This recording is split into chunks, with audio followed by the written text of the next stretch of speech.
Saludos, gentes, y bienvenidos a un nuevo programa. Ahora vamos a tratar de hacer, en realidad, una lectura de la coyuntura, de lo que está enfrentando, de lo que estamos empezando a develar de este nuevo ciclo político. Alcaldes aumentándose de manera irresponsable, dietas, salarios, este, gastos de representación, etcétera. Pero también vamos a tratar de explorar qué perspectivas se ven de cara a la Asamblea Legislativa.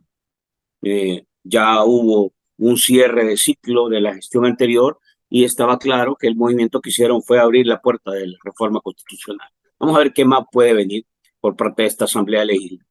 Y finalmente vamos a explorar perspectivas en materia de qué tipo de reformas son las que pueden venir, de qué tipo de agendas políticas. Se está hablando ya de un nuevo ciclo político donde aproximadamente en un mes va a asumir el nuevo gobierno, ¿verdad? Un gobierno que se reengancha de manera inconstitucional, pero también queremos hablar cómo en este entorno juega la prensa. Hace poco, de hecho el 3 de mayo, se conmemora un día más el Día Mundial de la Libertad de Prensa. Así que vamos a tratar de hablar de todo esto con el periodista Leonel Herrera. Leonel, gracias por estar con nosotros nuevamente y poder reflexionar sobre lo que está pasando en el ¿Qué país. tal, Franklin? ¿Cómo estás vos? Un saludo para toda la gente que te sigue.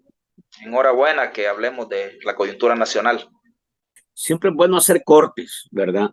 Y quiero empezar quizás por lo más escandaloso. Algunos dicen que, como te comentaba previo al programa, algunos en realidad creen que esto ha sido una agenda montada, provocada por el oficialismo para distraer de los verdaderos temas. Pero otros en realidad creen que ya es una condición generada por el estilo, el diseño y un poco el formato de políticos que hay dentro de Nuevas Ideas y ahora a los que el mismo Nayib Bukele llamó sus aliados. Entonces, ¿por dónde ves que va el tema de los municipios con este primer capítulo que se ha abierto, Leonel? Bueno, mira, yo creo que hay una estrategia permanente de distraer a la sociedad sobre los problemas de fondo del país, ¿verdad? Eso siempre está. Cada semana y media hay un hecho propagandístico que llama la atención de la gente. Yo más o menos lo había descubierto, pero hace poco escuché a un youtuber del oficialismo que ahora se ha vuelto bastante crítico y él justamente decía que cada semana y media hay un anuncio del gobierno, ¿verdad? Entre el cerco militar en Chalatenango y el anuncio de los 5,000 pasaportes y luego el lanzamiento de Google. Entre cada uno de esos hay semana y media. Eso es lo que dura el efecto en redes sociales.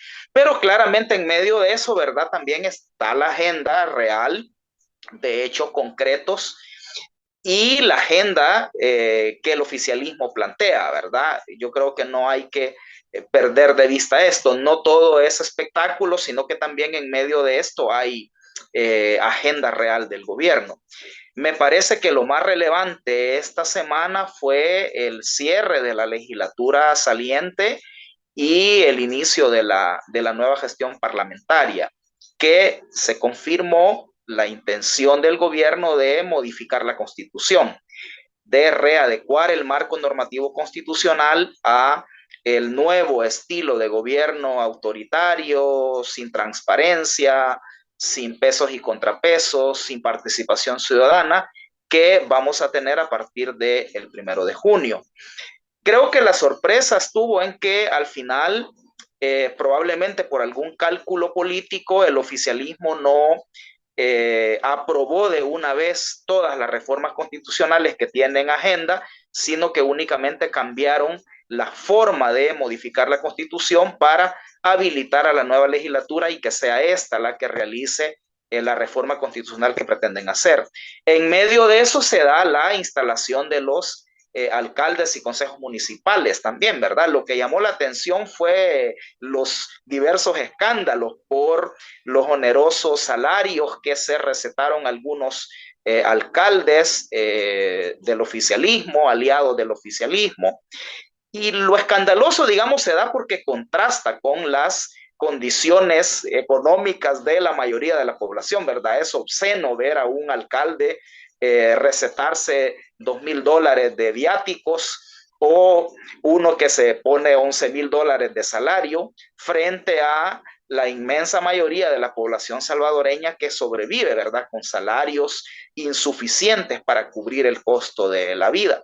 Pero yo quisiera señalar, Franklin, que esto no es solo de los alcaldes, ¿verdad? Es decir, es una política integral de este gobierno, el despilfarro, la obscenidad y la indolencia de la realidad concreta que vive la gente. No sé si te acuerdas, para mí el que los alcaldes se aumenten desproporcionadamente el salario es totalmente contraproducente, con un presidente mostrando un jugoso pedazo de carne cuando la mayoría de la población eh, vive inseguridad alimentaria. Es decir, yo creo que eso es importante que lo vea la gente. No, no son unos alcaldes canallas que se suben el salario, sino que esta es una práctica que viene del propio presidente, un presidente que se muestra indolente, incluso en mi opinión se burla de la miseria de la gente mostrándoles la comida cara que él come. Entonces, creo que hay que ir más a fondo del asunto, ¿verdad? Está bien que la gente se escandalice por estos alcaldes, pero también debería de escandalizarse por un presidente indolente que exhibe sus lujos, que exhibe sus privilegios frente a la miseria de la mayoría de la población y en general un gobierno que despilfarra los recursos públicos en cosas irrelevantes, ¿verdad? En detrimento de las necesidades concretas de financiar la educación, la salud, la Universidad del Salvador, etcétera. Entonces, eso me parece muy importante. Creo que hay que criticar a los alcaldes, pero hay que ver todo el despilfarro que hay en el gobierno. Sí, ese fue uno de los digamos, reacciones, de las reacciones que algunos concejales, quizás de oposición, en esos consejos plurales, han manifestado. Es decir, esto es un ejercicio generalizado en el estilo de Nuevas Ideas, que, Exactamente. lo que reaccionaban es que muchos de los políticos y funcionarios de ese partido tratan de imitar la opulencia, ¿cómo se llama? Los privilegios y de alguna manera el estilo arrogante, digamos, de un presidente que viaja en jet privado, de un presidente que aparece, ¿cómo se llama? Mostrando ese tipo de condiciones que se alejan a la realidad, como tú dices, de lo que vive el día a día la gente. O sea, la gente no anda con una caravana de seguridad de 11 o 12 carros. Normalmente nadie anda así. Pero ahora vos ves a sus alcaldes, este chamaco creo que es San Salvador que anda su vehículo, aparentemente es un vehículo blindado, eh, uno o dos vehículos, ¿cómo se llama? Seguidores, una buena cantidad de guaruras ahí cuidándolo.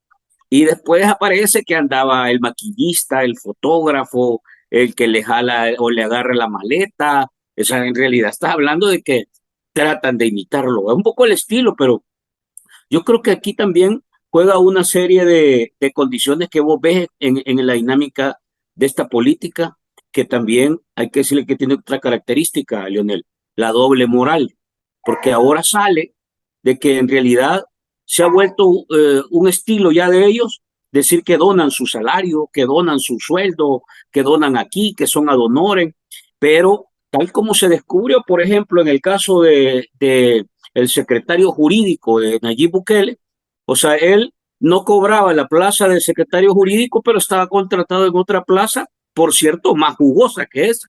Entonces, este tipo de política de doble cara, demagógica y algo populista es la que en realidad se ha reproducido y ahora llega a los territorios. No sé si sobre eso tenés alguna reflexión.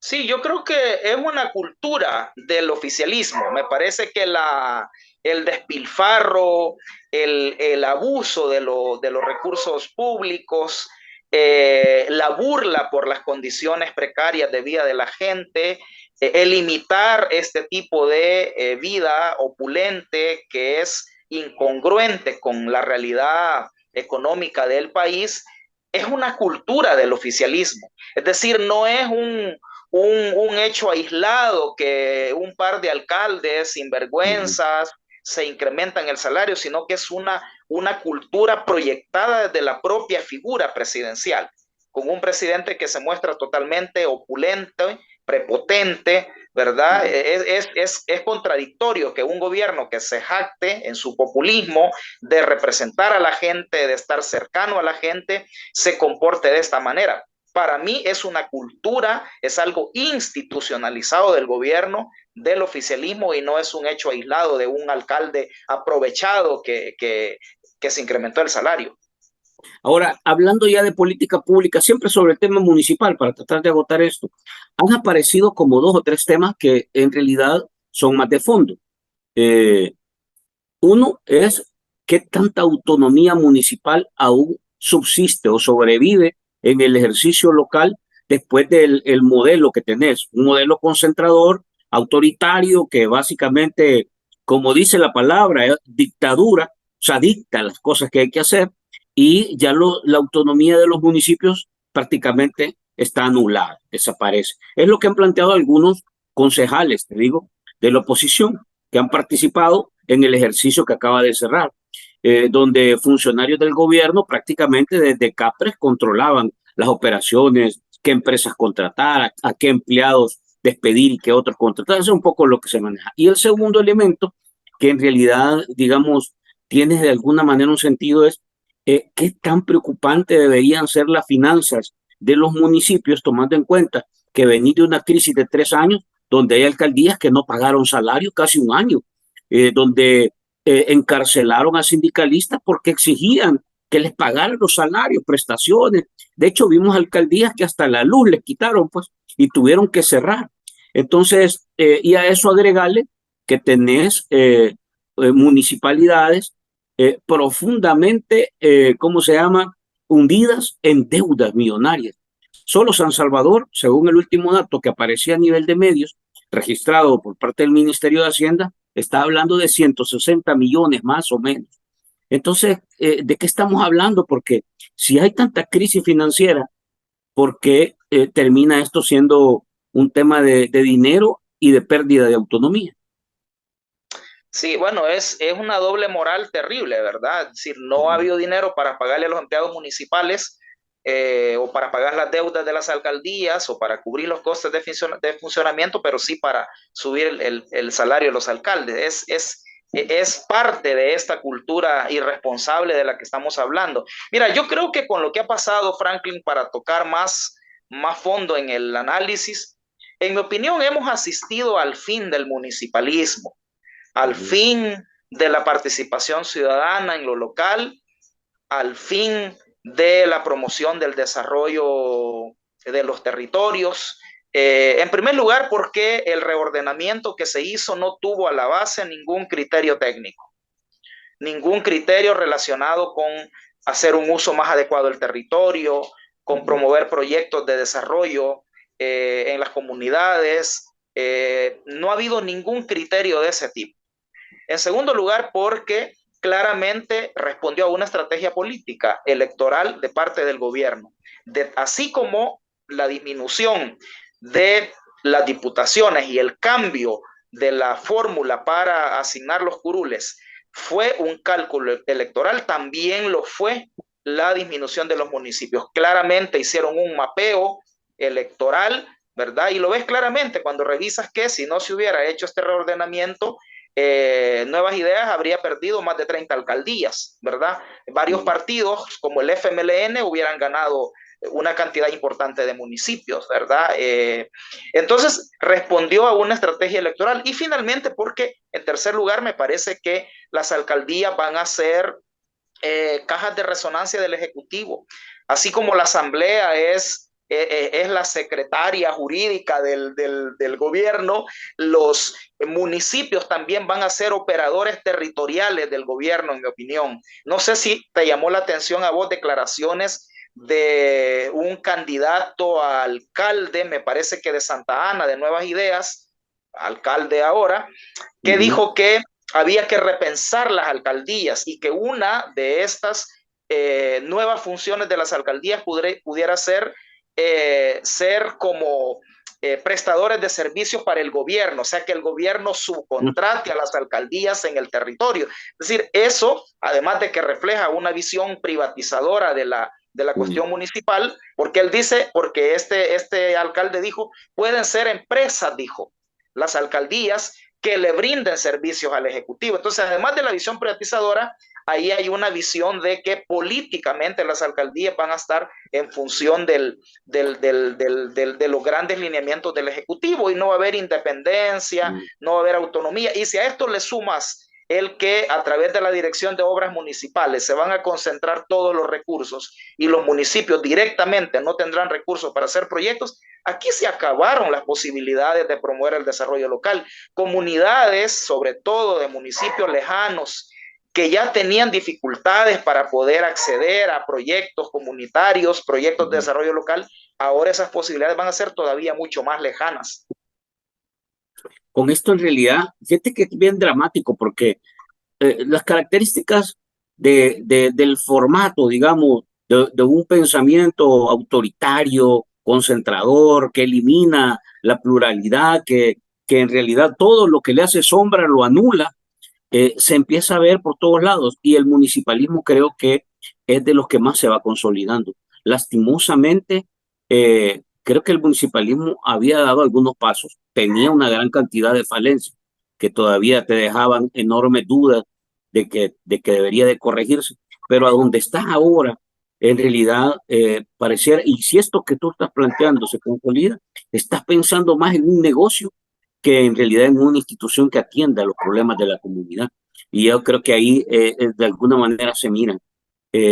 Francamente, vos ves a las ciudades donde los alcaldes, y ahí vas viendo que al final de cuentas el costo de mantener el aparato público no tiene mayor sentido, porque ni los consejos, ni los alcaldes, básicamente se van a convertir en piezas complementarias para poder atender lineamientos de casa presidencial. Y eso francamente creo que va doblegando todo, va generando una genuflexión a nivel de instituciones. Habrá que ver si el ejercicio municipal da señales. Vos en este periodo, porque luego quiero tocar el tema ya legislativo, que ahí se está hablando de que van a ampliar a 5 años, ¿verdad? Pero desde tu perspectiva, ¿qué es lo que se debería de corregir inmediatamente antes de que el municipalismo caiga, digamos, en una, ¿cómo se llama? O en una inercia donde ya no lo puedas rescatar, pues. Mira, a mí me parece que las posibilidades están en que las comunidades eh, Reaccionen. reaccionen. Yo, más que en una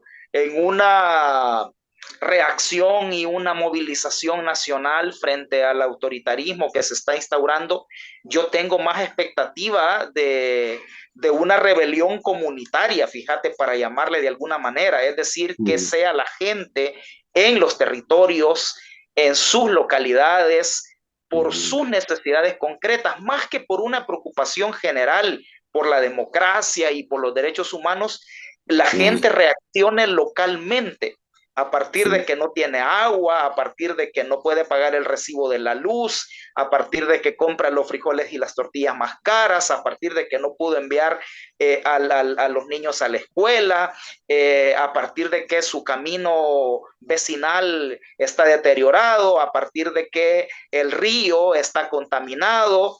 Y creo yo que con todo este desastre que va a haber en el ámbito municipal, la gente podría reaccionar. Es decir, yo allí veo una expectativa de potencial reacción de la gente y de repente que podemos tener más una rebelión comunitaria, territorial, que a nivel nacional, porque donde aprieta la realidad concreta, ¿verdad? Es en los territorios, es en las comunidades, en los hogares. Entonces creo que el que la gente levante la bandera de sus proyectos de desarrollo comunitario, que levante la bandera de la participación y la transparencia en lo local. Yo creo que eso es más relevante incluso que a nivel nacional. Por ahí veo yo algunas posibilidades, ¿verdad? Cuando la gente vea que las alcaldías sin recursos, las alcaldías son pasapapeles del Ejecutivo, eh, que la DOM se maneja de manera centralizada y con criterios políticos propagandísticos. ¿Ves? La DOM va a hacer trabajos donde son visibles para la gente y se pueden promover mejor que a un lugar lejano, recóndito, donde hay una necesidad grave, pero digamos las posibilidades propagandísticas son menores. Yo creo que al ir descubriendo eso, la gente puede ir tomando conciencia y se puede movilizar. Al Ejecutivo pueda salirle el tiro por la culata con este reordenamiento municipal que han hecho. Además, yo creo que vos señalaste muy bien el tema de la deuda. O sea, este problema es gravísimo. Está endeudada no solo la alcaldía de San Salvador con los 160 millones que mencionás, sino que todas las alcaldías más pequeñas tienen deudas enormes. Entonces, un poco la crisis de las finanzas públicas que pueda explotar en algún momento, también la deuda municipal tiene ahí una gran cuota. Entonces, sí, no descartemos la posibilidad de que por ahí vengan algunas reacciones ciudadanas. Yo creo que Ya te hay que imaginas, estarle midiendo el pulso ya te a la imaginas a realidad. una comunidad yendo a botarle la puerta a un alcalde que está botando el pisto por todos lados. Que no hay que quitar eso y con esto vamos a cerrar, mira, porque eh, es que la política de nuevas ideas es tan falsa y en realidad la gente eso la va cansando. Toma en cuenta que solo votó un 30% por los municipios. La gente que votó lo hizo, pero con hartazgo del ejercicio político. Y ahora tú empiezas a ver esto, o sea, esto sigue acumulándose, pero sale el primo de Nayib Bukele, que es el encargado de nuevas ideas, y pone un tuit y dice inmediatamente van a ser expulsados los que se hayan subido el sueldo o hayan subido la gastos de representación. Bueno, resulta que a la media hora aparece la noticia de que Mario Durán se había subido los gastos de representación. Y ahora resulta que aparece Mario Durán en su video que publica en sus redes diciendo que el dinero él lo dona, que no lo agarra él. Entonces, la gente también es un poco jodido esto, porque la gente al final, algunos lo reflexionan, otros se lo creen, supongo yo. Pero el punto es que la alcaldía está hiperendeudada, o sea, está reventada en deuda. 160 millones para una alcaldía que no hizo, pero ni el mercado que tenía que haber, no hay obra. Eh, pero resulta que esa deuda, ¿quién la paga? ¿Quién creemos que la va a pagar? La va a pagar el ciudadano, porque esa deuda no la va a pagar ni el primo de Nayib Bukele, ni Nayib Bukele, y menos Mario Durán. Pero resulta que ese dinero que el municipio, que la alcaldía debe, él agarra $2,000 mensuales para donarlo. O sea, dinero que va a pagar la gente que debe la alcaldía, él agarra $2,000 mensuales para irlos a donar a nombre de no sé quién, de él, del partido, de Nayib Bukele o a saber de quién. Pero esa es la explicación que sale dando. Y Pero además resulta no es que cierto que lo para vaya el a donar. primo de, ¿Tú crees no, que y lo va a para el donar? primo Es de Nayib dono. Bukele pareciera que está bien la explicación porque no oímos que lo hayan expulsado. Sí, sí.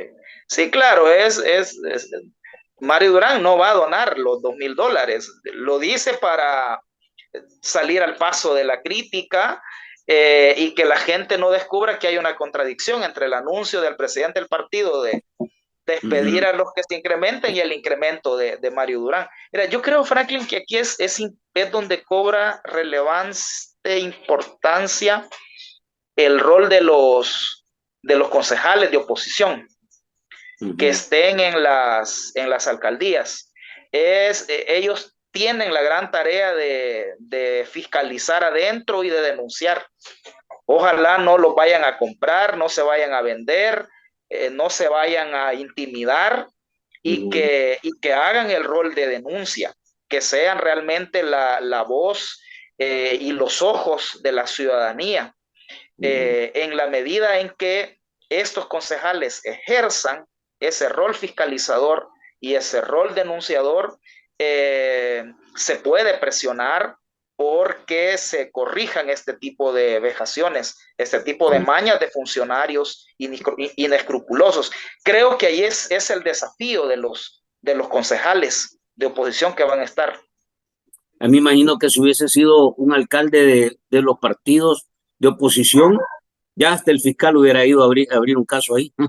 Pero Sí, como es ya, nueva idea, esto sí, es habrían hecho un show maña. de este tipo, sí, Sí. deteniendo a alguien o por lo menos lincharlo mediática y digitalmente, ¿verdad? Como suelen hacer, de linchar a alguien en las redes sociales y en todo el aparato de propaganda que tienen. Y pasando esto, ¿por qué te planteaba esto? Es decir, esta asamblea es la que aprueba esa reforma y les recetan esta asamblea, cuando ya ven que ya viene el proceso de transición, un decreto que amplía para que se lleven 2 años arreglando el deschongue que armó la asamblea. Eso es más o menos lo que le... Ahora, esta asamblea en realidad ha cerrado de esa forma, o sea, moviendo totalmente todas las reglas en función de ir generando una cobertura al modelo, al estilo ese, abusivo, arrogante, manipulador. Eso es un poco lo que hemos visto. ¿Cuál es tu lectura de cómo cierra esta asamblea? Que, digamos, se van un par, pero prácticamente al día siguiente son los mismos los que van a reenganchar. Y el mejor ejemplo es la junta directiva que quedó. Exactamente el mismo formato. ¿Cuál es tu reflexión al respecto? Mira, la asamblea que acaba de terminar finalizó como empezó. ¿Recordás que lo dijimos en uno de tus programas que ellos iban a cerrar en su última sesión plenaria aprobando una reforma constitucional? Es decir, en eso no nos equivocamos, ¿verdad? Donde nos sorprendieron fue que no aprobaron todo el paquete de reformas para que lo ratificara la siguiente legislatura, sino que únicamente reformaron el 248 para dejar habilitada a la nueva legislatura, a la actual, para que sea esta la que realice la reforma constitucional. Pero la legislatura anterior terminó como empezó. El 1 de mayo de 2021 se estrenaron dándole un golpe al Poder Judicial, ¿verdad? Con el despido, la destitución injustificada, ilegal de los magistrados de la Sala de lo Constitucional y del fiscal general de la República, ¿verdad? Y luego cierran, ¿verdad? Repiten su gesta antidemocrática el 29 de abril, reformando la reforma constitucional. En medio de entre ese principio y el final, esta Asamblea Legislativa tiene un balance nefasto, en mi opinión. Yo estoy justo terminando de escribir un artículo donde hago una sistematización de las 10 barbaridades más grandes que cometió Nuevas Ideas en estos 3 años, ¿verdad? Y Adelantarnos algo. ahí va el golpe judicial, ahí va el martes de endeudamiento, ¿verdad? Que cada plenaria aprobaban deuda y en los 3 años suman alrededor de 10 mil millones de dólares, ¿verdad? Un gobierno que decía que el dinero alcanza cuando nadie roba, al final han endeudado al país por más de 10 mil millones de dólares. La ley Alaví, todas las leyes que han aprobado para ocultar el uso de los fondos públicos, la ley Bitcoin, una serie de normativas con sesgo antiambiental. A esto sumarle los presupuestos que han aprobado, que no han respondido a los intereses de la gente. Es decir, es una asamblea yo planteo que ninguna asamblea causó tanto daño en materia de democracia, de derechos humanos, de condiciones de vida de la gente, como la asamblea que acaba de terminar, ¿verdad? Y luego la que viene va a desarrollar todo el proceso de reforma constitucional, ¿verdad? Si no hay reacción de la gente y la gente se mantiene con miedo, expectante, como ha estado hasta hoy, ellos van a avanzar. Probablemente mi lógica es que ya no lo van a hacer de un solo golpe, ¿verdad? Sino que lo van a hacer de manera gradual. En la medida, ellos se van a tomar toda la legislatura para ir poco a poco haciendo la reforma constitucional. No va a ser un cambio inmediato, ¿verdad? No va a ser hervir de un solo el agua, sino que ir calentando de a poquito la olla. Ahorita, Una por ejemplo, reforma, una reforma al estilo baño María, decís vos. exacto. Por ejemplo, ahorita viene la elección de los magistrados del Tribunal Supremo Electoral. Entonces van a reformar que todos los magistrados van a ser del oficialismo, ¿verdad? Se van a inventar que los nombra la Corte Suprema y como ellos controlan la Corte Suprema van a ser todos de ellos. Entonces, esa reforma sobre la integración del Tribunal Supremo Electoral es de las primeras que van a hacer, porque la necesitan. Luego, más adelante van a hacer la reforma para ampliar los periodos de diputados y alcaldes y así evitar las elecciones del 2027. Ya llegando las elecciones del 29 van a eliminar la prohibición de la reelección presidencial para que Bukele se vuelva a presentar y en medio de todas esas van a ir haciendo modificaciones, ¿verdad? Van a quitar la autonomía de la Universidad El Salvador, van a reformar el rol de la Fuerza Armada, van a introducir las criptomonedas y van a ir ellos cada 3 meses o cada 6 meses, no sé, van a ir aprobando un paquete de reforma constitucional. Creo que ya hicieron el cálculo que ese es el método que mejor les conviene, ¿verdad? Que dar un solo golpe. En el pasado, la lógica ha sido golpear de un solo. Ahora creo que lo van a ir haciendo de manera gradual. Las reformas ahorita no las aprobaron porque ellos midieron, Bukele midió que iba a ser muy mal visto ahora que tome posesión el 1 de junio, sobre todo por la comunidad internacional, iba a ser muy mal visto el que cambió la constitución. Entonces le ponen pausa y por eso solo hicieron la reforma del 248. Ese es el nuevo método que van a tener, ¿verdad? Si la gente no reacciona en estos años, ellos van a tener, dentro de 5 años que terminemos, la constitución va a ser totalmente distinta. No va a ser la constitución de ahora, sino que va a ser una constitución totalmente adecuada a la dictadura de Bukele y sus hermanos. Yo todavía me sorprende escuchar algunas voces de gente creyendo que las reformas pueden ir en otro lado y que se pueden incorporar algunos derechos. No es esa la reforma que está pensando este gobierno, ¿verdad? Por la exhibición de autoritarismo, de abuso que los hemos visto, es imposible pensar que ellos quieran una reforma con mecanismos de participación. Yo escuché a unos intelectualitos supuestamente de izquierda diciendo, no, es la oportunidad de introducir el referendo, el plebiscito. No, hombre, no van a meter eso en la reforma. No es una reforma pensada para establecer mecanismos de participación directa de la gente, mecanismos para transparentar más el Estado, para democratizar más el sistema político, para incorporar nuevos derechos. Si no hubieran aprobado la reforma del derecho al agua y la alimentación, para mí esa es la evidencia más clara de que la reforma constitucional no va por esa línea de incorporar nuevos derechos, de actualizar la Carta Magna a las nuevas realidades y a los avances de la democracia. Al contrario, va en una línea de tener un marco constitucional mucho más restrictivo, mucho menos plural, mucho menos democrático. Pero bueno, eso si al final la gente lo permite, ¿verdad? Si tuviéramos un despertar, una reacción de la gente, ese proceso de normalización constitucional del autoritarismo se pudiera evitar. Si uno pudiera hacer un ejercicio, Leonel, porque vos planteas que anteriormente se hizo de golpe, pero francamente pareciera que es el mismo esquema, fíjate. Y te voy a poner este ejemplo para después hacerte la consulta.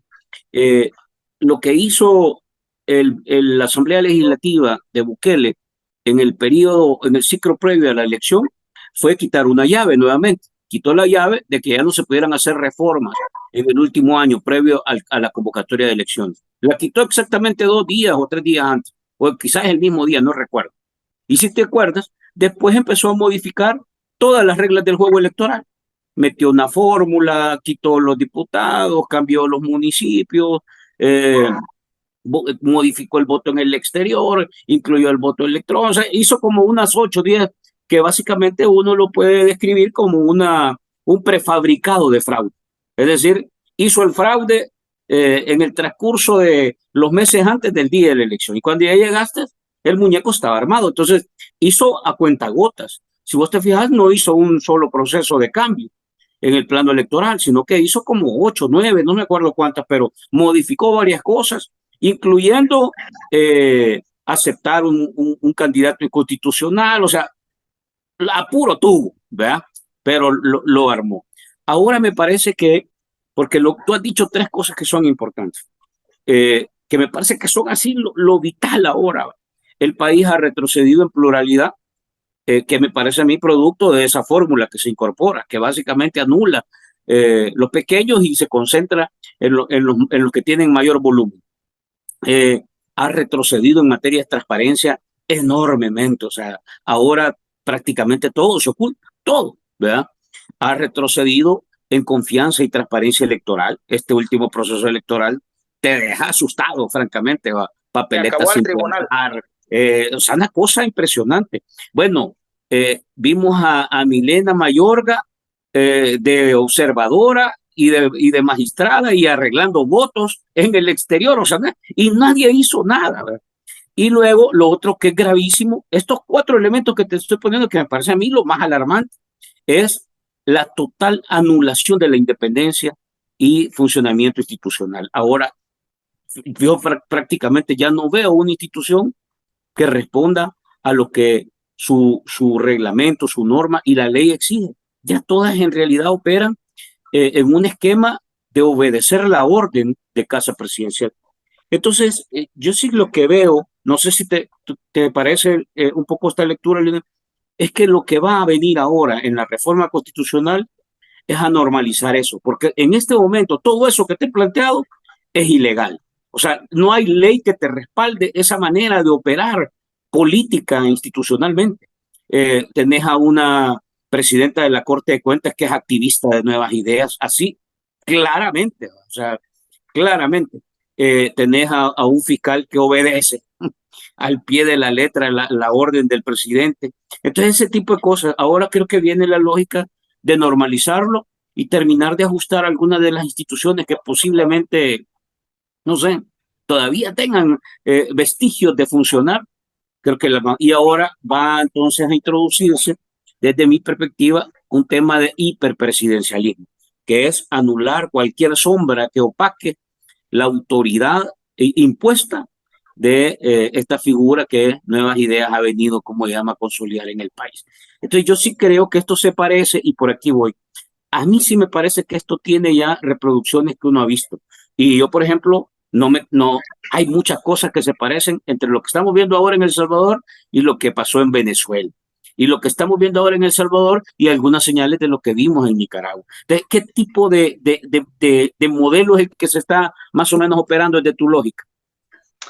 Mira, dos cosas. Primero, ciertamente cuando hablamos de institucionalizar la dictadura, el autoritarismo en una reforma constitucional, en la práctica estamos hablando de eso, de hacer legal todo lo que hasta hoy ha sido ilegal, ¿verdad?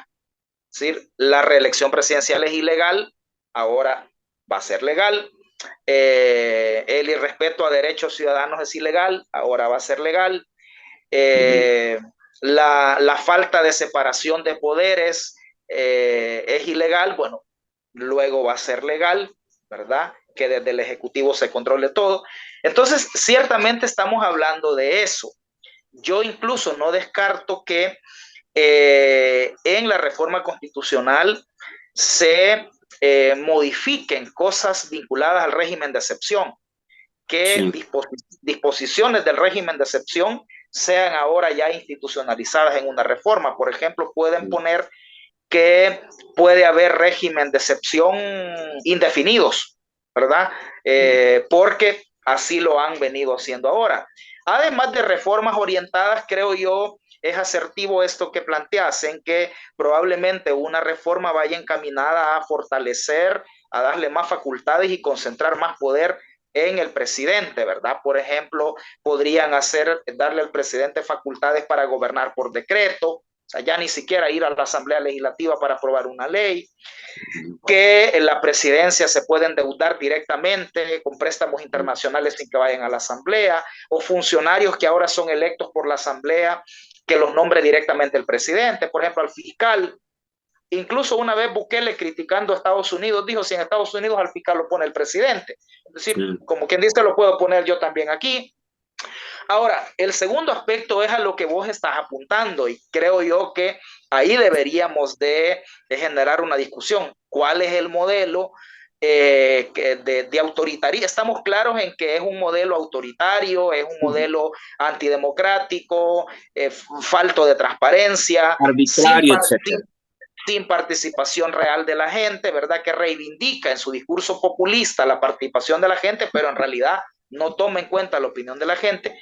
Pero ¿cómo se pudiera describir o caracterizar ese modelo? Fíjate que justamente yo discutí con unos amigos el otro día y yo les decía que parece que Bukele tiene, los hermanos Bukele tienen dos grandes referencias en mi opinión. No sé cómo lo vas a ver vos. Primero, creo yo que ellos tienen la referencia de modelo de partido único al estilo China. Yo creo que a ellos les gusta mucho China, les gusta mucho por lo del partido único, porque en la práctica va a ser un modelo de partido único, eh, como en China, pero además creo que les gusta de China el que es una sociedad hipercontrolada a través de las tecnologías. La sociedad china es una de las sociedades más controladas que hay ahorita en este momento en el mundo.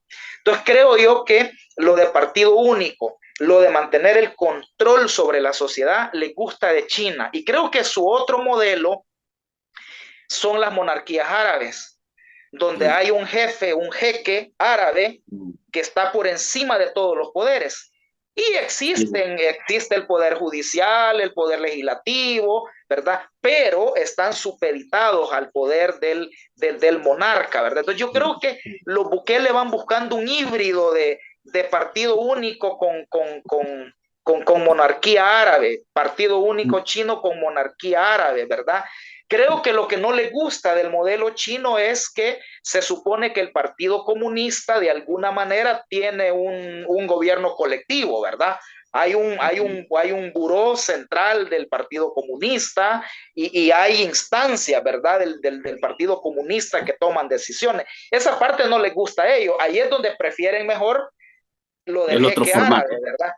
El formato de los árabes. Entonces yo creo que ellos buscan un híbrido, ¿verdad? Entre partido único, sociedad hipercontrolada, con gobierno con un jefe, ¿verdad? Que en este caso es el presidente, que es el que controla todo. Si te fijas, las monarquías árabes, ¿verdad? Sí funcionan, incluso las que son más teocráticas, es decir, que donde lo religioso domina más, hay un jefe supremo, ¿vale? Como en Irán, los ayatolas, el jefe religioso, luego está el jefe de gobierno y de ahí están supeditados todas las instituciones del Estado. Yo creo que ellos ven un híbrido entre un modelo chino y modelo de monarquía árabe. Y eso anula totalmente el modelo republicano de separación de No, poderes, totalmente. anula totalmente la participación ciudadana, se basa en la restricción de derechos, se basa en mecanismos de control social, ya sea mecanismos abiertos o mecanismos sutiles, ¿verdad? Para mí el régimen de excepción es el mecanismo de control social que implementó este gobierno, ¿verdad? Hay analistas jurídicos y de seguridad que dicen que no es necesario un régimen de excepción para combatir a las pandillas. Hay suficiente marco legal. Además de todo el marco penal y procesal penal, ahí está una ley de proscripción de pandillas, hay una sentencia de la Corte Suprema que las declara grupos terroristas, o sea, hay un marco legal para una ofensiva contra las pandillas como la que se ha hecho. Realmente el régimen de excepción, el objetivo que ha tenido es el de establecer un mecanismo de control sobre la sociedad, de intimidar de mantener a la sociedad intimidada a través del régimen de excepción. Todo el mundo tiene miedo de hacer algo porque se lo pueden llevar con el régimen de excepción. O sea, estos están siguiendo el modelo de Maquiavelo, fíjate, Maquiavelo decía que el príncipe, más que ser amado, debe ser temido, o sea, el meterle, infundirle temor a la gente es una estrategia que le funciona a los gobernantes autoritarios. Entonces yo creo que el control social, la restricción de derechos y del 1 de junio para allá vamos a empezar a ver algunas señales, en mi opinión, van a empezar a cerrar algunas tuercas, ¿verdad?, de participación y esto que conocemos como el espacio cívico, es decir, el ejercicio de los derechos de expresión, información, participación, organización, van a verse más reducidos cada vez. Claro, esto tiene el riesgo de que puede resultar contraproducente, ¿verdad? Y que puede generar una reacción de la gente. Creo que ahí es donde ellos van a ir midiendo, van a ir viendo qué pasos, así como lo han hecho ahora. Cuando yo te decía que no dieron un solo golpe, me refiero a que no lo hicieron como habíamos previsto, que iban a aprobar todo el paquetazo de reformas y la siguiente legislatura las iba a ratificar. Yo creo que calcularon que eso no les iba a hacer bien, ¿verdad? Bukele iba a ir con las muy patas hinchadas al 1 de junio. Entonces hicieron esa leguleyada, ¿verdad? Inconstitucional, ilegal, de modificar el 248 para, en opinión de ellos, dejarle la mesa servida a la nueva legislatura para que ésta haga todo el proceso de reforma constitucional. Y va a ser a partir de las mediciones, de los cálculos que vayan haciendo, de eso va a depender el ritmo y la velocidad de las reformas que vayan a hacer en esta legislatura, en lo cual no hay que descartar que lo vayan a hacer de un solo, ¿verdad? Ahorita el análisis que yo hago es que es muy probable que vayan despacio, pero si ellos miden que la gente no va a reaccionar y ellos pueden imponerlo de un solo tajo, lo pueden hacer también. Solo aquí, digamos, en este enfoque de modelo que hablamos, que me parece interesante un poco expulgar por dónde, ¿verdad? Hay que recordar tres cosas y pongo un elemento adicional que puede amplificar un poco más este análisis. Primero es que Bukele se ha rodeado de asesores venezolanos y esta asesoría venezolana de alguna manera tiene harta experiencia en este modelo que se ha venido implementando. Vamos a ver. Lo segundo es que en realidad aquí hay un elemento que habría que terminar de aterrizar, es decir, cómo en realidad queda el ejercicio de el componente económico, digamos, el enfoque económico capitalista que se ha venido implementando y que francamente ha sido trastocado también por este ejercicio, este modelo, porque de alguna manera este grupo representa una iniciativa económica que, aunque no choca frontalmente, pero sí compite perversamente versus el otro aparato capitalista que está aquí. Y lo tercero es en realidad cuál puede ser el apoyo financiero y económico que pueda venir acompañando un formato de modelo como el que estamos hablando, de cara a la perspectiva de estos 5 años en teoría o más que puedan haber a partir de estas reformas que están planteadas. Sí, mira, yo creo que en cuanto al modelo, ciertamente el clan Bukele está en una carrera por posicionarse en el mismo nivel, en el mismo estatus de los grupos oligárquicos tradicionales, ¿verdad? Que han dominado históricamente en el país. Entonces ellos están diseñando un modelo económico que sea funcional a esa necesidad suya de acumulación de riqueza para poder competir. Entonces uno ve algunas señales, por ejemplo, en el ámbito turístico hay una estrategia de promoción del turismo, de proyectos turísticos en la zona costera. Desarrollar la zona costera con proyectos turísticos es una de sus líneas. Me parece que también ellos, aunque no logran todavía concretar, pero las empresas tecnológicas es otro ámbito al que le van a apostar, me parece a mí. Yo creo que con hay que, más que al Bitcoin, hay que ver cuál es la estrategia que hay detrás de esta ley de activos digitales que se aprobó. O sea, yo creo que por ahí hay otra apuesta de ellos en la cuestión tecnológica. Otra apuesta probablemente venga con el tema extractivista. Este gobierno de Bukele tiene sus planes reabrir los proyectos mineros y ahí ahorita hay una lucha tremenda que pasa por el proceso penal que se está llevando a cabo contra los líderes comunitarios de Santa Marta, que representan un obstáculo para las intenciones del gobierno de pasar por la minería. Yo creo que también ellos le están apostando a poder conseguir financiamiento de China, ¿verdad? China está anunciando cada vez más proyectos, ¿verdad? Aparte de lo que hubo de la biblioteca, bueno, recientemente han anunciado una planta potabilizadora en Ilopango, han anunciado préstamo para la flotilla de autobuses del transporte colectivo, han anunciado un tratado de libre comercio. Yo creo que Bukele está en una alianza importante con China, me parece. Él tiene expectativa de que China invierta y vaya a favorecer su modelo económico. Y a propósito de las monarquías árabes, Y vos ves a China tranquilo con ese esquema, ¿cómo lo ves? Por lo menos lo que se ha visto hasta hoy. mira, yo creo que los chinos tienen una característica en su relacionamiento con internacional, y es que ellos eh, no hacen distinciones de regímenes políticos. O sea, su Ujú, lógica es más de expansión económica.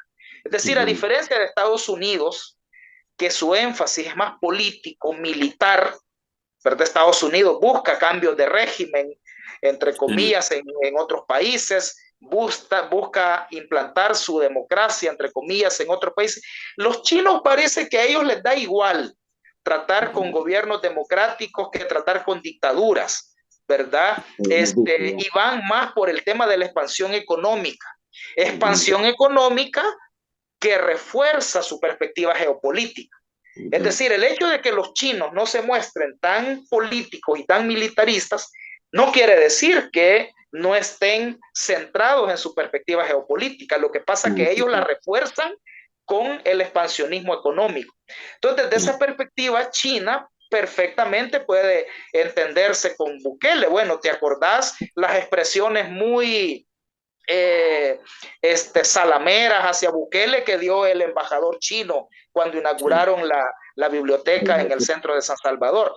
Lo que te decía Franklin es que a propósito de las monarquías árabes, no ujú, perdás de vista que el gobierno de Bukele acaba de abrir relaciones diplomáticas con Arabia Saudita. sí, No sé si supiste, esta semana sí, se sí, sí. anunció la apertura de una embajada de El Salvador en Arabia Saudita. ¿Y esa Entonces, sí, señal cómo la ya, interpretas? bueno, es una señal de Bukele de acercarse, en mi opinión, a estas monarquías árabes. Bueno, Arabia Ujú, Saudita es uno de los principales productores de petróleo, ¿verdad? Y ujú, Arabia Saudita domina en el Medio Oriente en una relación muy estrecha con los Estados Unidos, ¿verdad? ujú. Entonces, bueno, ya hay una relación con Qatar, ¿verdad? Que hasta hoy no le ha dado resultado a Bukele en su visita a Qatar, y luego que el Nosotros jefe en más catarí que, vino aquí, hablaron de sí, una lista de propuestas, pero de eso nada se concretó. Entonces, bueno, sí, hoy hay un acercamiento con Arabia Saudita, ¿verdad? Entonces yo creo que por ahí es donde van a ir algunas estrategias de Bukele. Me parece que ha habido un intento de acercamiento con Rusia, pero no ha resultado. Digamos, Putin es muy es, pragmático y no le ha visto potencialidades a una relación con El Salvador. Entonces, digamos, está China, y el acercamiento a las monarquías árabes pueda que se vaya profundizando ahora con el acercamiento con Arabia Saudita. ese, ese, ese movimiento, digamos así, de coqueteo con el tema China, también te aleja de Estados Unidos, te genera también otro flanco ahí. Mira, yo creo que esa es la apuesta de Bukele. Yo creo que Bukele quiere asustar a Estados Unidos acercándose a China. Creo que Bukele en ese sentido es muy hábil, es muy pragmático.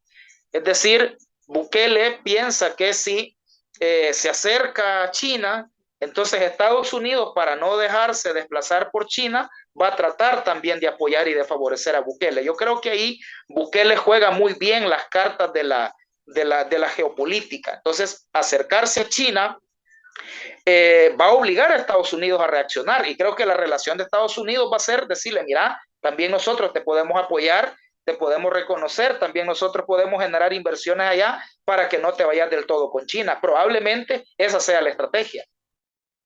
Y siempre en este mismo, para cerrar este capítulo que se ha abierto interesante, ¿cómo queda? Porque hay muchos que han dicho, lo habrás escuchado también, Leonel, que se ha acercado Bukele a un presidente de Nicaragua, se mandan mensajitos, que también su relación con gobiernos como el de Cuba y Venezuela, aunque no es una cuestión pública, pero que mantiene, digamos, vínculos y comunicación. ¿Cómo ves este mensaje, o por lo menos este análisis, y que de alguna manera nivel de discusión que en algunas mesas se ha planteado? Mira, yo creo que Bukele tiene relacionamientos que los exhibe públicamente Ujú, ¿verdad? Yo creo que a él le encanta exhibirse afín a Donald Trump, eh, tiene que mostrar su relacionamiento con China para llamar la atención de Estados Unidos, sobre todo de los demócratas de Estados Unidos. Pero hay otros relacionamientos que yo creo que no los exhibe, ¿verdad? Porque no son muy presentables. Entonces, por ejemplo, con Nicaragua, Bukele es muy amigo del gobierno de Ortega, eso es sabido. Lo que pasa es que es impresentable mostrarlo públicamente y entonces eso se mantiene de un bajo perfil. Con Venezuela y Cuba yo realmente no sé cuál es la relación ujú, de este gobierno, ¿verdad? Sí, recordar que en relación a Venezuela, recordar que Bukele llega apoyado y financiado por un sector de la izquierda vinculado al petróleo venezolano, es decir, vinculado al oficialismo venezolano, ujú, pero ujú, ya en el gobierno Bukele se pega la vuelta y se rodea de asesores vinculados a la oposición venezolana, gente de ujú, Leopoldo López y de Juan Guaidó, que son de los más recalcitrantes de la oposición de derecha en Venezuela. Entonces ujú, ahí yo realmente no logro determinar cuál es la relación real, ¿verdad? Maduro ha tenido algunas expresiones críticas hacia Bukele, ¿verdad? y Y Bukele lo Bukele expulsa también, también. y Bukele también, pero en este mundillo de las conspiraciones políticas, yo no Ujú, sé si tras bambalinas hay un relacionamiento del gobierno de ujú, Bukele con el gobierno de Maduro. Lo que vemos públicamente es la relación con los opositores venezolanos, ujú, ¿verdad? Igual en relación a Cuba. Yo creo que la estrategia de Bukele con Cuba eh, es, es no hacer nada, no decir nada, ¿verdad? Eh, digamos, es parte del pragmatismo también hacer y el no hacer según las conveniencias políticas. Yo creo que Bukele tiene el cuidado de no mostrarse con alguna relación con Cuba y con Venezuela, porque entonces va a alterar a los ultraderechistas de Estados Unidos, a Trump, y entonces él trata de hacer un malabareo, en mi opinión, en esto de las relaciones internacionales. Habrá que ver qué gente es la que está asesorando también a Bukele en el manejo de las relaciones internacionales. No creo yo que sea la señora esta que está de canciller. Ella es la figura formal en la Cancillería, pero ahí debe haber gente que le está moviendo a Bukele las relaciones internacionales. pasando de esto, porque también tiene que ver un poco con el estilo, los modelos que hemos hablado. Y prácticamente hay una característica bastante evidente en este ejercicio que ha montado Nayib Bukele, que es el tema de silenciar a la agenda pública, eh, perseguir periodistas, cerrar espacios. Bueno, del país, al menos un periódico digital se ha tenido que ir. Y esto se da en el marco de lo que planteábamos al inicio, en el marco de el Día Mundial de la Libertad de Expresión y Prensa. Entonces, ¿cuál debería ser la lectura de este cierre y la apertura de un nuevo ciclo de Bukele respecto a esta agenda de la transparencia, del manejo público, del acceso a la información, del buen trato al periodismo, o por dónde lo ves? Porque este es otro campo importante. Digo importante porque en la medida en que tapas la realidad y la verdad, entonces impones una falsa, digamos, apariencia, que es un poco, de alguna manera, algo que describe bastante bien a Bukele. Sí, mira, El Salvador ya está colocado entre los países menos respetuosos y más vulneradores de la libertad de expresión, de información, de prensa. De hecho, Reporteros Sin Fronteras, que cada año hace una medición global del estado de la libertad de prensa, en su informe del año pasado ubicó a El Salvador en el puesto 115. 115. Imagínate que El Salvador en los ¿De últimos dónde? 5 años, ¿cómo? ¿De dónde? ¿Se ha llegado al 115 y de dónde viene? ¿Tenés idea? Pues no tengo Sí, el dato. ajá. En los últimos 5 años, El Salvador ha caído más o menos del puesto 35 por ahí andaba cuando termina el gobierno de Sánchez Serén en el 2019. El Salvador anda por el puesto 35. Recordemos que viene de entre más alto es el número, menos respeta la libertad de expresión, ¿verdad? O sea, Sí, claro. los más respetuosos de la libertad de expresión son el 1, el 2, el 3, Sí. y los menos respetuosos son Los que van a la cola. los que van a la cola. Entonces El Salvador pasa, según este ranking de Reporteros Sin Frontera, del 35 más o menos, yo no estoy seguro, me disculpo porque no estoy seguro, pero más o menos del 35% al 115. Lo del 115 sí es real porque lo acabo de leer. El 115 significa que El Salvador está entre los puestos más a la cola, más a la saga de respetar la libertad de expresión y de información. Yo creo que ese es un detalle que no deberíamos de pasarlo por alto. Asiste El Salvador en el ranking mundial, ¿verdad?, de la libertad de expresión. Va a la cola, ¿verdad?, con países tipo Arabia Saudita, Irán y otros países que son dictaduras que no respetan la libertad de expresión. Luego, otro dato importante, creo yo, es que en el informe de la APES sobre el proceso electoral hubo 319 vulneraciones a la libertad de prensa solo durante el proceso electoral. 319 solo durante el proceso electoral. La mayoría de estas perpetradas por matones del oficialismo, por personeros del oficialismo que intentaron agredir a periodistas, que les bloquearon el acceso a la información.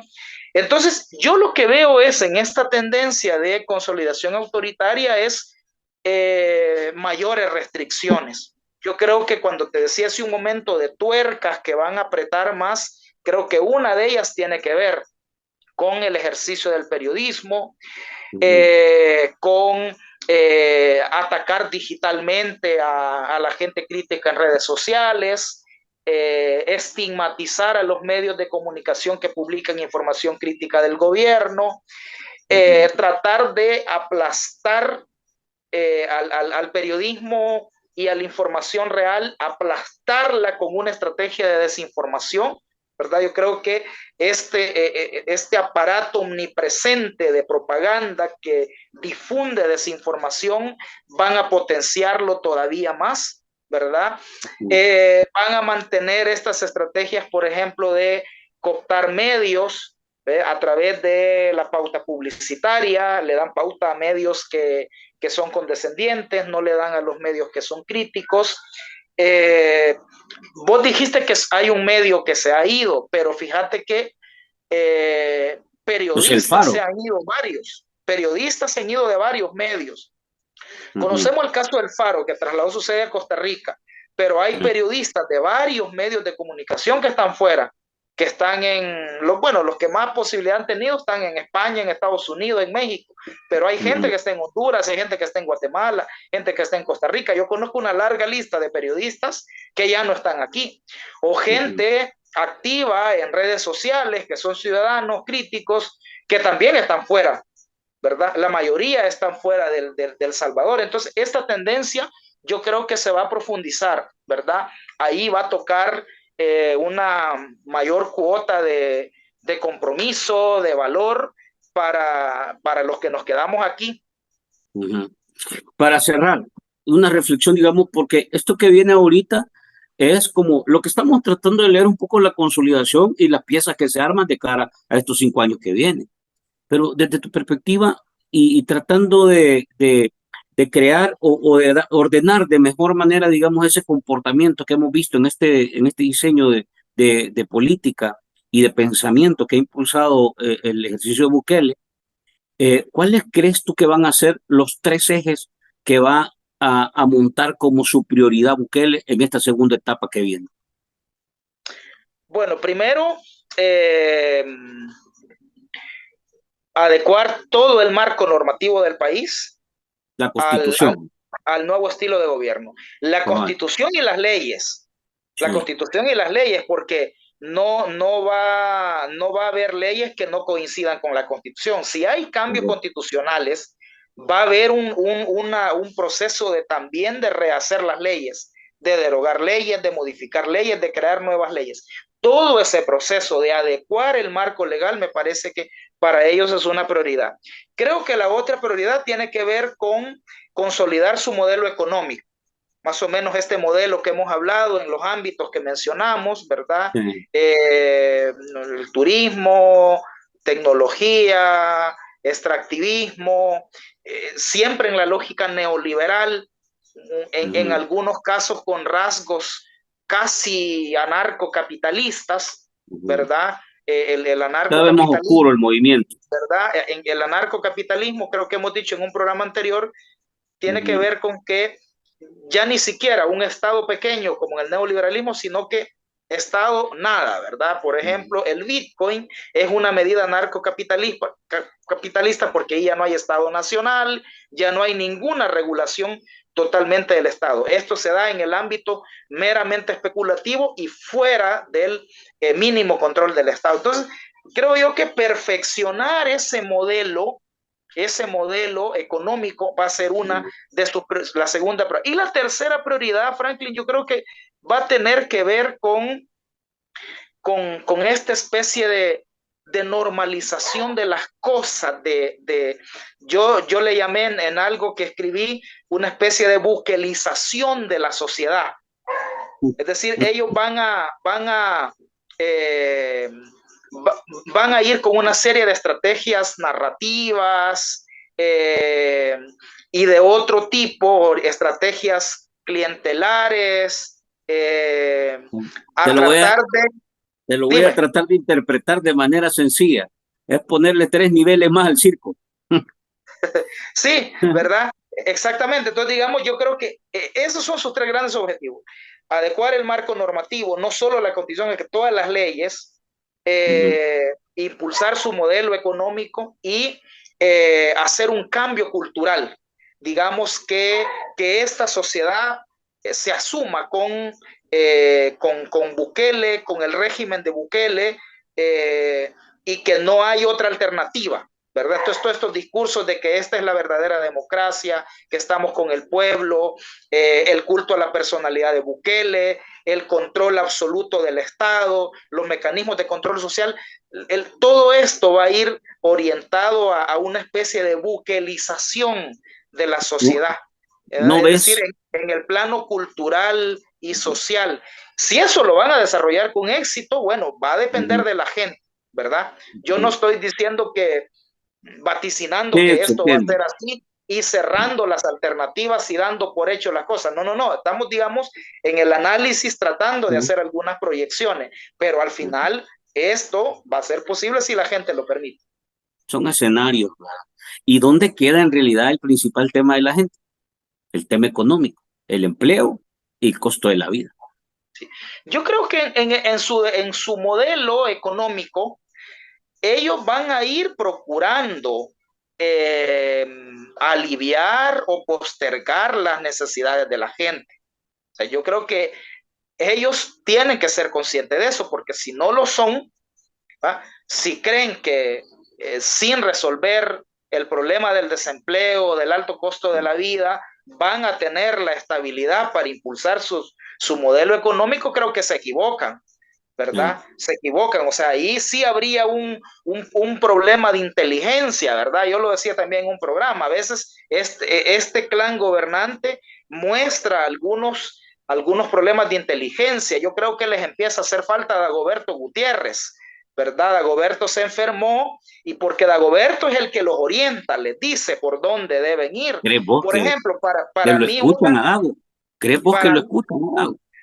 para mí una muestra de ¿Eh? falta de inteligencia política del gobierno tiene que ver con la minería. O sea, ellos quieren gobernar 50 o 100, no sé cuántos años, pero si ponen la minería se van a acabar el país en 5, Sí. ¿verdad? Entonces, yo digo, bueno, aquí hay un problema de inteligencia de estos tipos, porque, es decir, en su cortoplacismo y en su afán inmediato de acumular riqueza para ponerse a la parte del grupo oligárquicos, quieren impulsar proyectos que en el mediano y largo plazo ponen en riesgo su perspectiva de permanecer más tiempo en el poder. Yo a veces también me sorprende el abordaje que le dan al tema de las finanzas públicas. Están de manera temeraria profundizando la crisis de las finanzas públicas. Y yo digo, estos tipos no tienen en cuenta que si siguen así endeudando al país, esta cosa les va a reventar y puede haber una crisis económica que ponga en riesgo su continuidad en el poder. Es decir, digo esto porque para mostrar que no es granítico el asunto, o sea, no es que creo que ellos tengan ya determinados sus objetivos y sus planes, también tienen sus contradicciones, y en la medida en que vayan resolviendo esas contradicciones es que pueden ir asegurando condiciones para sus proyectos, pero en la medida en que no resuelvan esas contradicciones, ahí es donde la viabilidad de su proyecto autoritario se pone en riesgo. Entonces, no abordar los problemas económicos que afectan a la gente es una condición que los pone vulnerables y que puede afectar su perspectiva de consolidarse en el poder. Lo que no se ve por ningún lado en esta perspectiva, Lionel, es que vaya a haber una reforma, digamos, económica, tributaria, que en realidad apriete al que más tiene. Por ningún lado ves esa señal vos. No hay ni de lejos visos de que eso pueda suceder. Sí, para mí esa es una de las incógnitas. ¿Cómo va a resolver finalmente Bukele el problema de los ingresos fiscales? Porque al final, Franklin, el asunto se va a resolver con la política fiscal. O sea, país con la dolarización y con el modelo neoliberal que hay, la única política en materia financiera es la política fiscal. Ya no tenemos política cambiaria por la dolarización, etcétera. Entonces, es la política fiscal. Entonces, al final, por mucho que presten, que finalmente logren que el FMI les dé los 1.300 millones, que aquí vayan haciendo malabares que compran deuda para pagar más deuda, aunque sea el doble ¿verdad? El doble de la tasa de interés. Entonces, por mucho que vayan malabareando, al final van a tener que resolver el problema con la política tributaria. ¿Hacia dónde va a ir enfocada esa política tributaria? Es lo que va a depender muchas cosas. Si va enfocada hacia los grupos de poder, que son los que no están contribuyendo con lo que corresponde, o si van a decidir afectar más a la gente con más IVA y más impuestos al consumo. Ahí creo yo que Bukele está medio entre la espada y la pared, porque si toca a los ricos con la política tributaria, va a poner en riesgo la alianza o la paz negociada que tienen, ¿verdad? Bukele les ha dicho, yo tengo el control del Estado, yo los puedo joder si quiero, pero no lo hago. Entonces, a cambio, ustedes me dejan pasar y subirme allí a la misma tarima donde están ustedes. Yo creo que aquí hay una relación. Los grupos oligárquicos tienen el poder económico y Bukele tiene el poder del Estado. Y eso es lo que genera la paz entre ellos, ¿verdad? Bukele tiene el poder del Estado para poderlos afectar con una política tributaria. Ellos tienen el poder económico para hacer un paro y votar al gobierno. Entonces, esa es la relación con los grupos. Entonces, si Bukele pone una política tributaria que afecte a los ricos, va a afectar esa relación. Y si pone una política tributaria que afecte más a los pobres, a los sectores populares, a la clase media, ahí puede perder respaldo popular. Entonces, por eso es que ahí vamos a ver qué es lo que hace finalmente. Yo sospecho que con su pragmatismo va a intentar malabarear, salir con una cuestión intermedia, ¿verdad? Que quizás le ponga algún impuesto patrimonial a las empresas y con más IVA o más impuestos al consumo a la población. Yo no sé qué tanto una medida así intermedia pueda resolver el fondo del problema de la finanza pública. Sin embargo, yo creo que este es uno de los temas al que hay que ponerle atención sobre cuál es la acción y cuál es el enfoque que va a tomar el gobierno. De todas maneras, yo creo que estos 5 años que vienen, no le veo yo señales de otra cosa, van a ser de crisis. Y aquí solo queda un tema que francamente hemos escuchado, pero no se ha logrado aterrizar. Pero me parece a mí que es una carta bajo la mesa. De hecho, lo hemos visto en otros ejercicios y modelos de derecha aquí en el país también, que es un recurso extremo, que es empezar a privatizar el Estado. Es decir, es una manera de recoger plata para salir de una coyuntura, una crisis, pero implica costos enormes. Y ahora se Es habla que del eso ya lo tema de están salud, haciendo. se Eso ya habla lo del están tema de haciendo. salud, se habla, digamos, como un recurso adicional que de alguna manera, como es, aquí hay términos que en realidad casi que pegan perfectamente con este modelo de Bukele. ¿Va? Yo empecé a escuchar hace un par de semanas el tema del capitalismo enloquecido, es decir, que ya no tiene, ya no lo puedes describir ni tampoco descifrar, porque es tan, ¿cómo se llama?, salvaje, que hasta se empieza a comer el mismo, ¿va? Por el tema de la ambición, del poder, de la concentración de riqueza, etcétera. Pero aquí en el país de alguna manera ves eso. En el Sí. pasado hemos dicho que hay, por lo menos en el último informe de Oxfam, 160 familias que concentran el 90% de la generación de riqueza en el país. Pero bueno, a ese grupo no le alcanza el 90%, necesita tener el 99.9%. O sea, algo así es. Entonces yo creo que el tema de las privatizaciones va a ser una agenda que en adelante la vamos a ver con mayor activación, y me parece también que es algo que deben estar estudiando. Te propongo Estoy de que acuerdo en una contigo. siguiente Estoy de plática acuerdo podamos contigo. hablar un poco sobre este Sí, tema de la privatización. sí, sí. Solo adelantamos dos cosas. Ya está eso que estás diciendo. En dos modalidades. Por un lado, están con una lógica de crear un montón de empresas privadas con fondos públicos. Como la DOM. La DOM, ¿verdad? Que crean la DOM y crean la DOM es público, pero Uh -huh, crean la constructora El Salvador, uh -huh, que es ya una empresa privada con fondos públicos que va a ser la que va a hacer todos los trabajos de la DOM. Y Constructora El Salvador ya es una empresa privada, con sí. accionistas privados. Y el otro ejemplo es de una empresa que crearon hace algunas semanas. Han creado una empresa de telefonía Uh -huh, que le han puesto, por cierto, Antel, SADCB. Recuperaron el nombre de la antigua operadora telefónica pública. Antel era la Administración Nacional de Telecomunicaciones, que fue privatizada a final de los 90. Entonces, es extraño, retoman ese nombre y crean Antel SADCB. Entonces, esta es una empresa que la crean con fondos públicos, porque la han creado con dinero de Tesal y de otras empresas que son del conglomerado de la CEL, uh -huh. pero ya es una empresa privada con accionistas privados. Entonces, esa es otra forma de privatizar que no la habíamos visto, crear empresas privadas con fondos públicos, ¿verdad? Porque eso ya no son ni los asocios público-privados que se planteó en una ley anterior, de una alianza del Estado con un privado para desarrollar un proyecto. No es eso, aquí es crear empresas privadas con fondos públicos.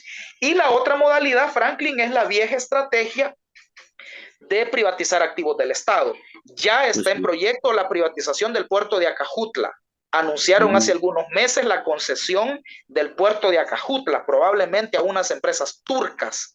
También han vuelto a anunciar la concesión del puerto de la Unión. Entonces, la privatización de activos del Estado, de lo que queda del Estado, es otra línea. Tenés total razón en que las privatizaciones van a venir con más fuerza.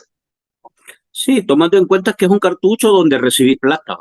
Por eso yo, lo de la DOM y la otra, en realidad más bien vamos a ver si te las logro describir, son como métodos instalados por el grupo que controla el poder para usufructuar, digamos, para meterle la mano a los recursos públicos. Pero eso solo es para el grupo, pero eso no trae más recursos al país. En cambio, cuando vos haces una venta de una plataforma pública como fue Antel, como fue, etcétera, ahí sí ingresas recursos, porque vendes algo a accionistas, etcétera.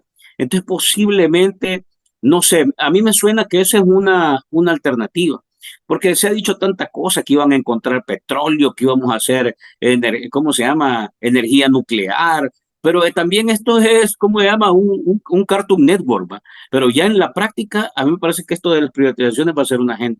Te planteo que más adelante lo podamos platicar con mayor detalle, y ahí podemos conversar con también economistas que de alguna manera le están Claro. dando seguimiento a este tipo de agenda. Eh, Leonel, Te agradezco. En realidad Bueno, nos echamos más tiempo del que teníamos programado, pero fíjate sí, qué hombre, interesante, porque la verdad es que quedarse con que el alcalde de Santana va a ganar $25 y porque en realidad es más bondadoso que la Madre María Teresa de Calcuta, eso es en realidad perder el tiempo, me parece a mí. quedarte por las hojas, No ni perder el siquiera ir a tiempo, las porque ramas. de lejos se mira que esta gente le está metiendo la mano al fondo y hasta el fondo a los recursos públicos, pero engañan a la gente. Entonces yo sí creo que sobre eso hay que seguirlo y como tú dices, denunciarlo. Pero sobre el análisis de por dónde va el país, creo que hay que ir más allá de esos cuentos baratos, digamos, que de alguna manera la política de nuevas ideas trata de vender. Así que quedemos en esto y platiquemos en una siguiente de cómo vemos Perfecto, el tema de las privatizaciones. Te agradezco, de Leonor. acuerdo. Vaya pues, cuídate, hasta luego. A ustedes, gentes, nos quedamos hasta acá y como siempre, vamos a compartir pequeñas cápsulas de esta charla para que ustedes puedan reaccionar, interactuar, compartir, comentar y mandarnos también sus sugerencias de qué tipo de otro análisis hay que seguir haciendo de cara al país. Abrazos y nos vemos hasta la próxima.